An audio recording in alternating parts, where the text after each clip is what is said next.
Well, welcome to my channel. This video is on something I just got. I've been umming and ahhing about it. A bit expensive, but I can use it for work and play. So I'm going to try it out and see how good it is for work, and then we might even get a second one for work for one of the other cars. That's what it is. It is a TOPDON TC004 handheld thermal imaging camera. That's what I got. So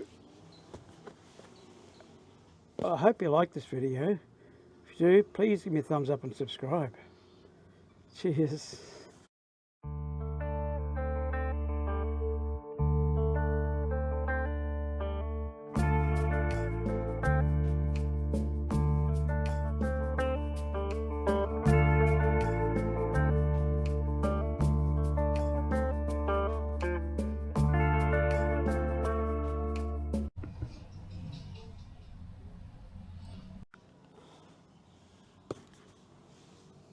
Yeah, the reason why I got it for both work and play is I can so when I go driving to the Cape, I can check the wheel bearings. I can check certain areas to see how hot they are with a thermal imaging camera. You can aim it at it and tells you exactly what temperature is. And if you can find the wheel bearings, one is hotter than the other, you know you need to get something done about it. Also, you can say put it on your battery, your lithium battery, especially if you're drawing hopes of current out of it, and see what temperature it is. Yeah, it's got a lot of uses, and another use is for work. Is you're supposed to be able to look through a gyprock or plasterboard wall and look at cables and studs and things. Are supposed to pick up those as well. You can look around your house and see where heat is escaping. Also, you can have where the aircon is escaping, things like that. You can look at a fridge and say, oh yeah, there's air coming out of the fridge and that seal there. The oven, same as an oven, you can say there's air coming out of that oven. Yeah, you can go through various things like that. You can shine it on a switchboard and it'll highlight a hot joint on the switchboard before it burns. So they're uses that I'm going to go through with it. Another use can be at night, because it has night vision on it and all that type of thing. You can pick up wildlife jumping around and record all the images and things like that. So they're just some scenarios that you can use it for, and I just need to practice with it and see how good it is. It's come to recommendations from the internet. There are cheaper versions. You can get this one cost me $449. There are cheaper versions for anywhere from $100 on. They have low quality, and they don't have rechargeable batteries, some of them, and things like that. But this is rechargeable, 12-hour live battery life, and it's got high resolution for a cheaper price. It's not thousands of dollars worth of camera, but it's one of the better quality cameras, and it was recommended from people who use it on the internet. So that's what I'm going to do. I'm going to unbox it now. It comes in this box, and that's what it's supposed to look like that there. You can see that. Yeah. You've got the device here, a screen, and then your buttons are there to select what you want. So I am going to open it up, so I'm just going to turn you around here, put you over there and shine you down. sure I'm going to open this up. So I'm going to open this up here like that. I'll put some glasses on.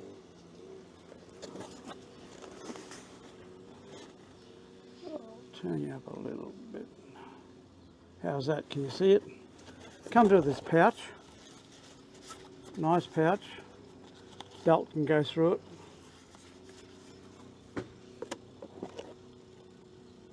It has product certification. The model inspected and the date of manufacture is all on that.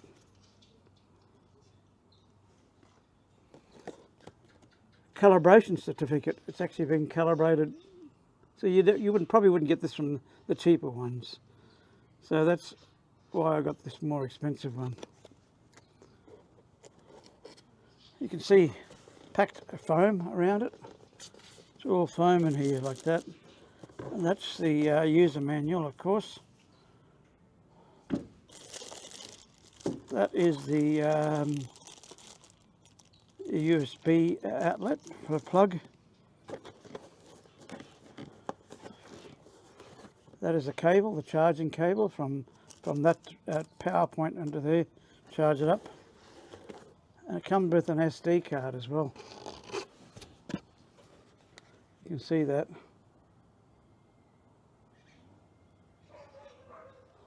Comes with an SD card. 16 gigabyte.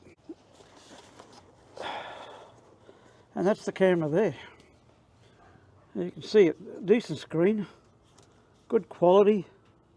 You can see the details on the side there, and your buttons are there and everything. So that's all that's in that box.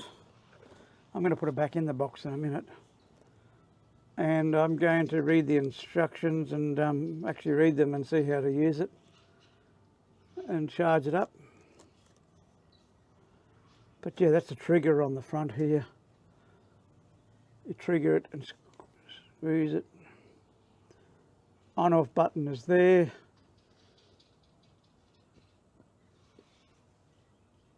But yeah, I think it'll be handy. I'm going to record some things and have that on the record and put that on this video when I'm making it. So yeah, feels good. Nice, good quality made machine. TOPDON, and that's the front face. So you got all the cameras and imaging things like that there.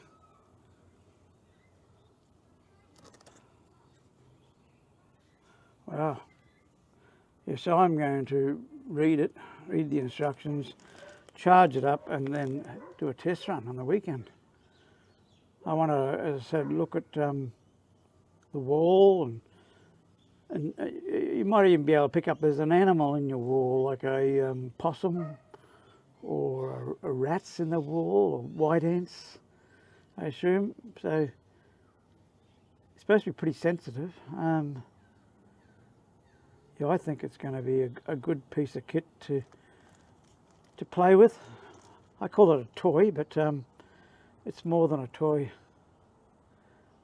And so if it works well in the business, we'll buy a second one and have it in the workshop so the guys can just pick it up whenever they need it, use it and then put it back. But yeah, this is going to be loaned through the business for a while to get them to see if they like it and get their feedback on it as well. But yeah, I'm really happy with the quality of this. Yeah, another use for that camera is to pick up water leaks, because water is cooler or warmer. So you can go around your house and see if there's a leak in the wall or under a slab in the ground, or you got a leaky roof, or my caravan's leaking. So it's got a multitude of uses, and the list could be endless, really. Yeah, so it's going to be fun playing with it and sorting it out. And so I've got a leak in the caravan at the moment, just there. I've got a tarp over it. I've sloped it down this way to the front and it's not leaking, but I slope it back that way. water collects on that end and then drips in and I can't see it. So that's one of the ideas that I'm trying to do with it, to see where the water's coming in.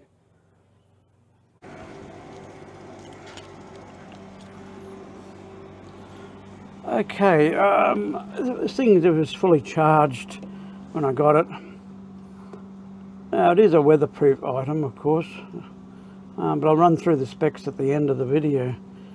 Now, I'll turn it on. The book it came with didn't say much. You have to virtually work it out for yourself. So I'll turn that on. It should initialize. It initializes like that fairly quickly.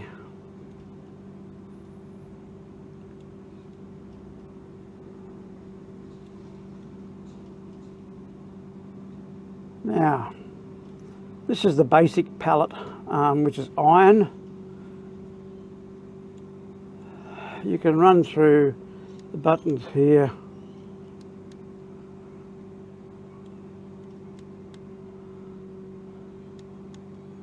That's the palette, so I'm going to palette. So we're on iron at the moment. That's rainbow. That is white hot, and that is black hot. See, you can see your hand print has been there and how long it stays hot. So because the day was hot, things stay hot. Yeah, you can put your handprint down here again and leave it. There's a handprint on iron hot. Now if I go over to rainbow, that is rainbow colours. So yeah, so as I say, you put that on there, put your hand on there. This is rainbow. And then you can see your handprint on rainbow. But that's white hot, that's black hot, so the hot surface becomes black. And that's iron. Now iron's the most one that people use most of the time. And these little things up here tell you the hottest and the coldest. So maximum is 40.1 degrees.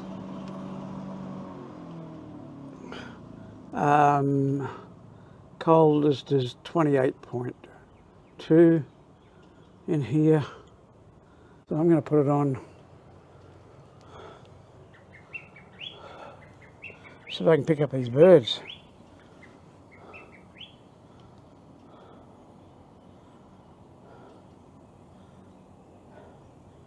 Yeah, you can see the birds walking around over there.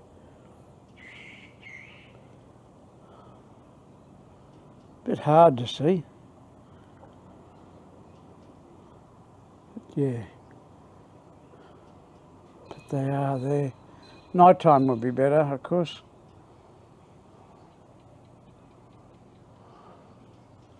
And then I'll change the palette again to, this might be a better one.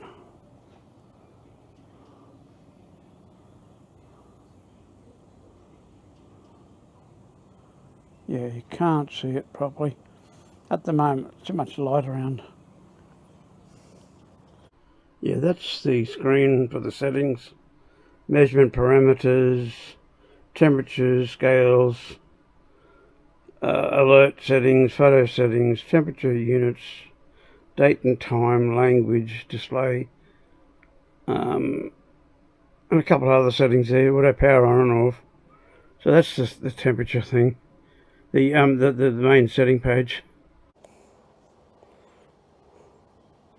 Initializing.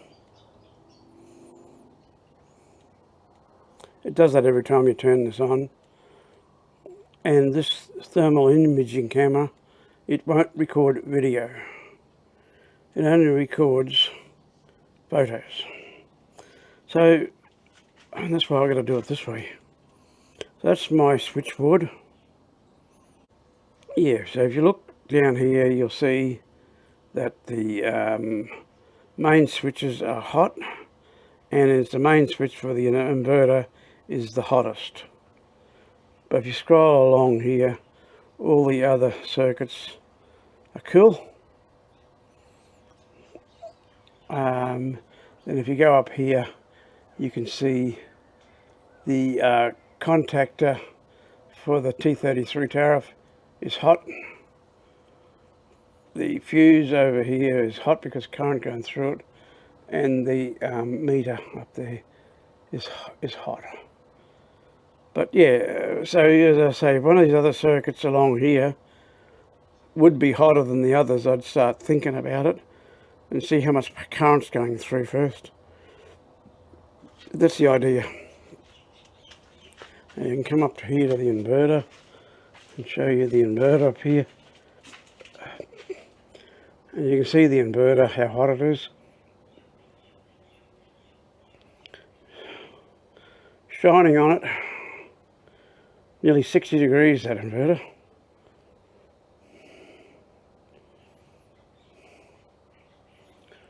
Which is hot.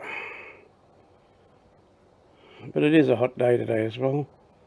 But yeah, you can see how you identify circuits like this. If I want to, I can take a photo of that inverter. Click onto that.